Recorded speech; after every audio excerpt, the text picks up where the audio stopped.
d'Ivoire, le PDCI désignera son candidat à la présidentielle d'octobre les 25 et 26 juillet prochains. D'après l'annonce faite par le bureau politique du parti, cette désignation devrait intervenir lors d'une convention éclatée.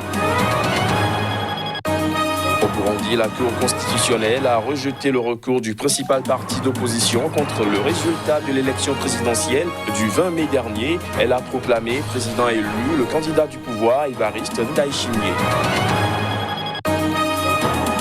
Et puis, disparition forcée, exécution sommaire, les accusations des actions sur les populations locales se multiplient contre les soldats du Mali, du Burkina Faso et du Niger, engagés contre les djihadistes au Sahel.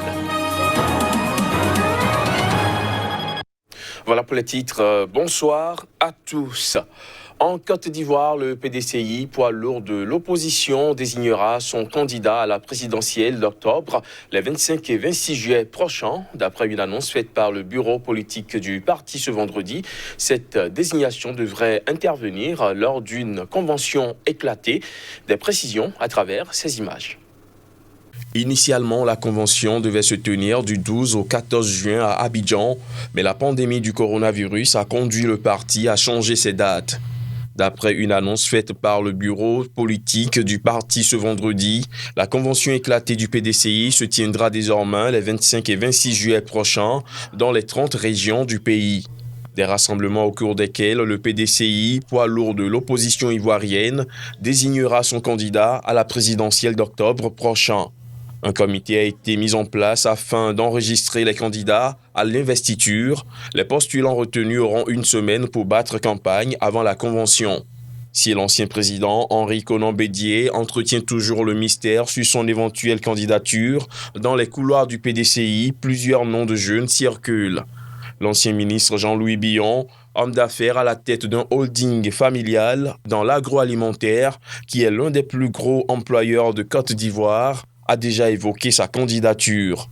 Le nom de Thierry Tano, ancien ministre et banquier, a aussi été cité, alors que beaucoup avancent le nom de Tidiane Thiam, l'ancien directeur du Crédit Suisse, petit-neveu de l'ancien président Félix Houphouët-Boigny. Au Burundi, la Cour constitutionnelle a rejeté le recours du principal parti d'opposition contre le résultat de l'élection présidentielle du 20 mai dernier. Ce faisant, elle a proclamé président élu le candidat du parti au pouvoir, Évariste Ndayishimiye. Les détails. Les recours du chef du Conseil national pour la liberté, Agathon Rwasa, contre les résultats des élections présidentielles, législatives et communales du 20 mai dernier au Burundi sont nuls et de nul effet.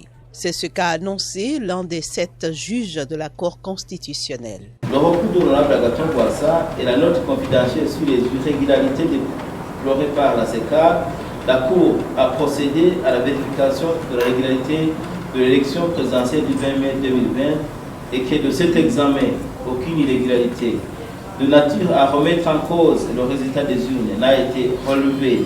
La Cour constitutionnelle qui a estimé que le CNL qui contestait les résultats provisoires donnés par la commission électorale, n'avait pas apporté de preuves suffisantes à l'appui de son argumentation, a ensuite validé les résultats définitifs, donnant le candidat du parti au pouvoir, le général Ndayishimiye, vainqueur de la présidentielle. CNDD-FDD, 3 082 210 voix, soit 68,70%. CNE vient en première position. CNR est 084 788, 24,18%. Elle vient en deuxième position. Monsieur Évariste Ndayishimiye est élu président de la République du Burundi pour un mandat de 7 ans. Évariste Ndayishimiye sera investi en août pour un mandat de 7 ans renouvelable une fois.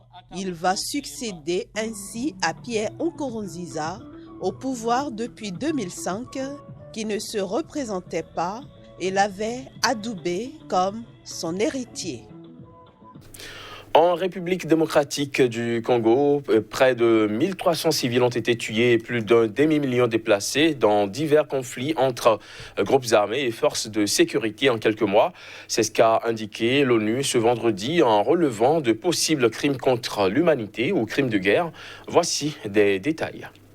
Le Haut Commissariat de l'ONU aux droits de l'homme a indiqué ce vendredi que plus de 510 000 personnes ont été déplacées depuis septembre par les violences dans les régions du Nord et Sud Kivu, en République démocratique du Congo. Plus de 400 000 personnes ont été déplacées dans le Nord Kivu depuis septembre, tandis que 110 000 autres, pour la plupart des femmes et des enfants, ont été déplacées par la violence dans le Sud Kivu entre janvier et fin mai, a détaillé une porte-parole du Haut Commissariat, Martha Hurtado. Dans un communiqué, la haut-commissaire des Nations Unies aux droits de l'homme, Michelle Bachelet, a expliqué que certains des incidents impliquant des massacres et d'autres des actions et violations pourraient constituer des crimes contre l'humanité ou des crimes de guerre.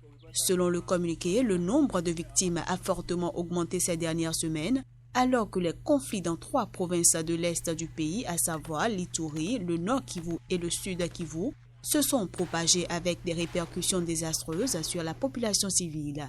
Des groupes armés ont commis des atrocités et des massacres et les forces de sécurité ont également été responsables de graves violations des droits de l'homme dans ces provinces ainsi que dans d'autres parties du pays, explique le texte.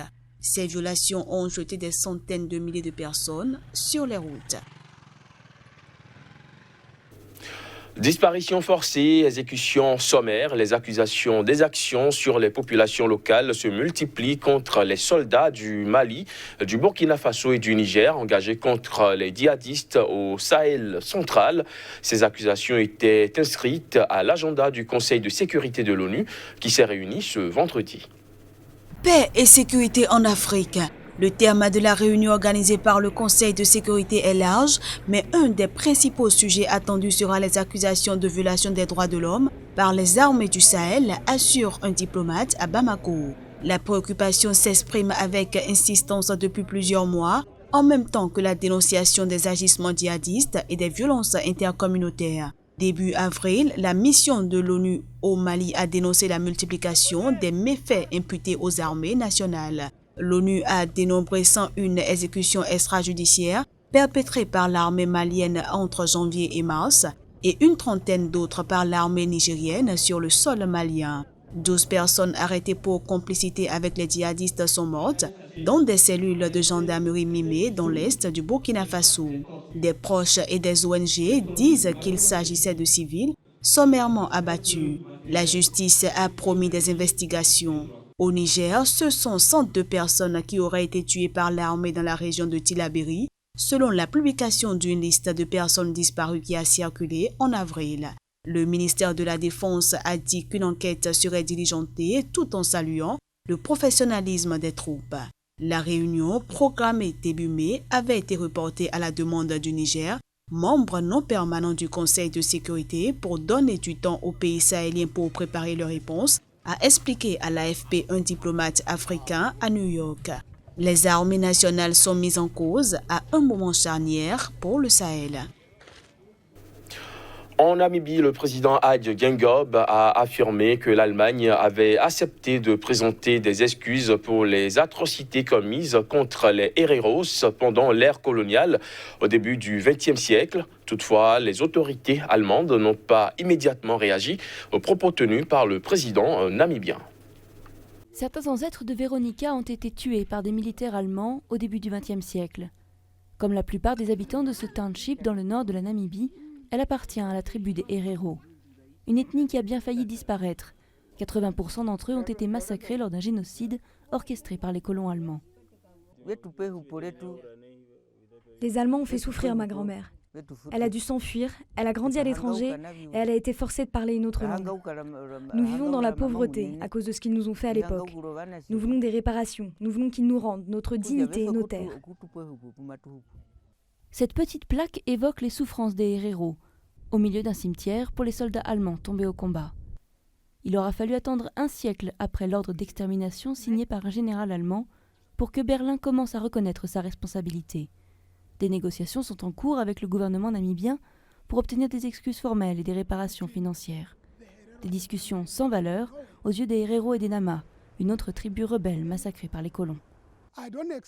Je n'attends rien de ces négociations parce qu'elles sont douteuses depuis le tout début. Elles partent du principe que tous les Namibiens ont été affectés. Ils nient le fait que seuls les Nama et les Herero ont été massacrés. Donc ces négociations sont une arnaque du début à la fin. Les chefs traditionnels des deux tribus réclament des réunions tripartites, sur le modèle des négociations entre l'Allemagne, Israël et les représentants juifs après l'Holocauste. Ils ne font pas confiance à leur gouvernement, composé essentiellement d'Ovambo, l'ethnie majoritaire en Namibie. Les Herero et les Nama ne sont pas la majorité dans notre gouvernement.